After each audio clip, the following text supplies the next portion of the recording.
Hi friends, I have a couple of news articles I wanted to read to you. I think they're just very interesting.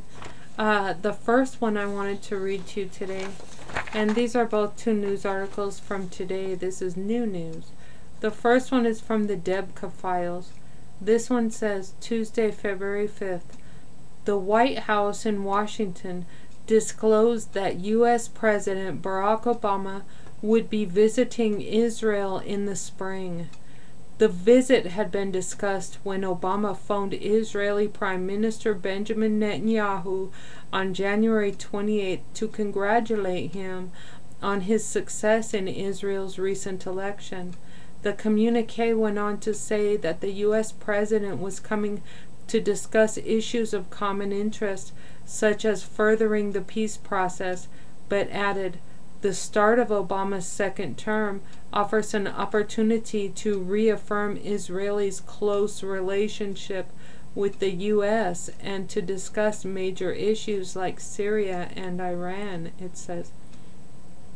Debka File translates this as referring to the chemical weapons in the hands of Syria and most likely Hezbollah, as well as Iran's nuclear program. The date of his visit was not released. Debka File's sources have divided the White House bulletin into two parts, security and political.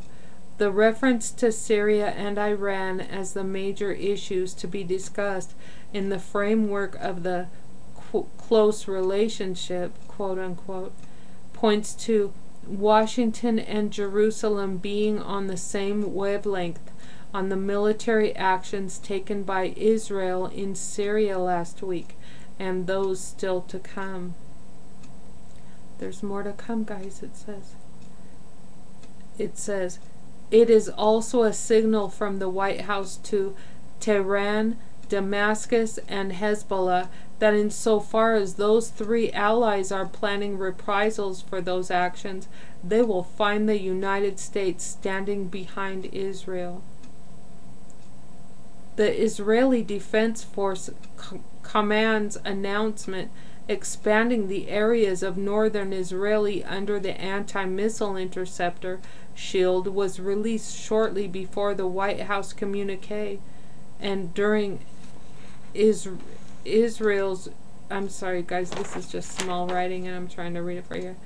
According to the Israeli Defense Forces bulletin, an extra Patriot missile interceptor and a third Iron Dome battery was deployed in Lower Galilee, a region which covers key towns north of Tel Aviv, Afula, Nazareth, Yokneam, and Hadera.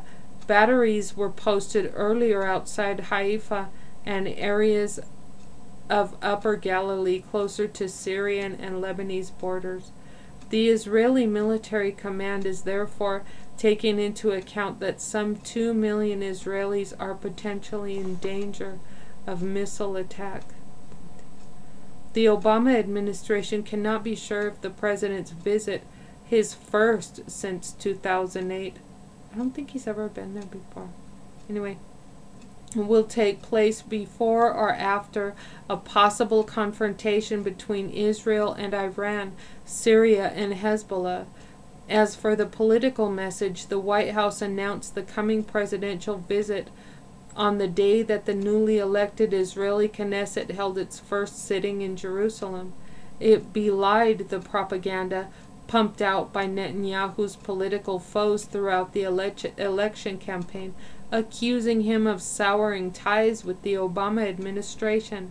By announcing the coming visit at this time, President Obama showed the party leaders who are hanging tough in talks for a coalition government that Netanyahu has his confidence and support, and the two leaders are in close rapport on major issues.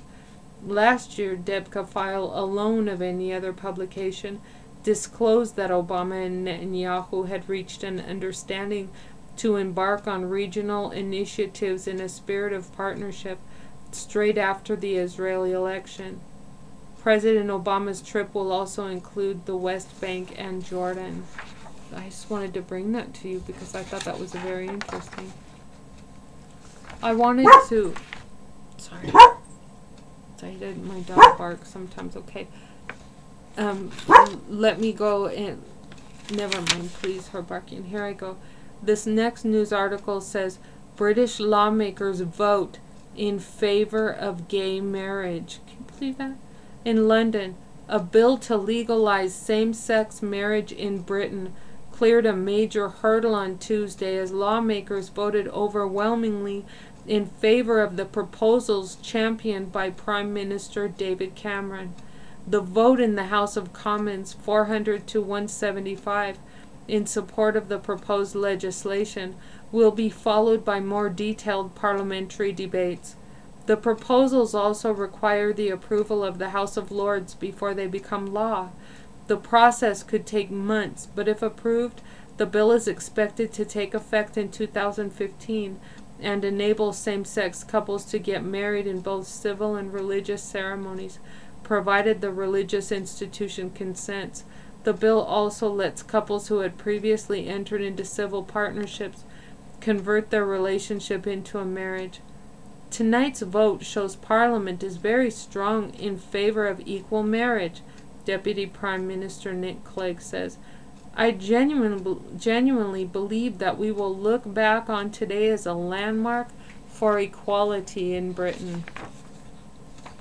I look back on that as something that's right on the Sodom and Gomorrah path, but anyway, to each his own, right? Anyways, I just, my views are in line with what the Bible tells us. Anyways, friends, that's all I wanted to bring you today, but I also wanted to say we have to look at Israel and the things going on in Israel, and we have to know that the United States has already been threatened by Russia, by different countries, stating that should we side with Israel and come against Iran, we're opening up a world of trouble to ourselves. So I don't know what they're capable of doing. Only the Lord knows.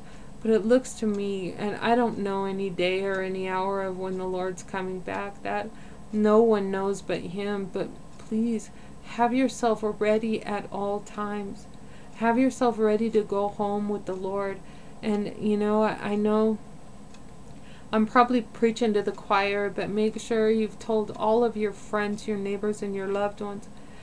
If you have neighbors that you haven't shared about the Lord with, and maybe you're shy or something to confront those neighbors, you know, get some Bible tracts, whether it's chick tracts or whatever. And then, you know, I'm not trying to be rude or anything, but when your neighbors are gone, if they're at work or at the store or something, slip it out just right there in their screen door or wherever. Put it in there. You know, I think it's against the law to put it in the mailbox, but put it somewhere where you know they'll see it and grab it and read it. You know, don't have their blood on your hands. Just make sure, you know, you have it for them, because the time is so short. We do not know when our Lord is going to part the clouds and come back for His bride. He's been waiting so many thousands of years. It's time now for His return. We have to keep watching Israel, what's going on, and stuff is going on every day more. And the thing that I keep in mind all the time is we can see from different news articles of what's going on over there, but they only let us know a certain limit of stuff. There's no way we can ever know what's being said or going on behind closed doors. They might be closer to some kind of an attack on us. We don't know. And at that point, the harpazo. So seriously, that, you know, that the rapture at that point. So seriously, because we don't know what's going on behind closed doors, not just because of that, but be ready for the Lord's return. Be ready for Him at any time. Guys, this I'm asking you because He's already redeemed us.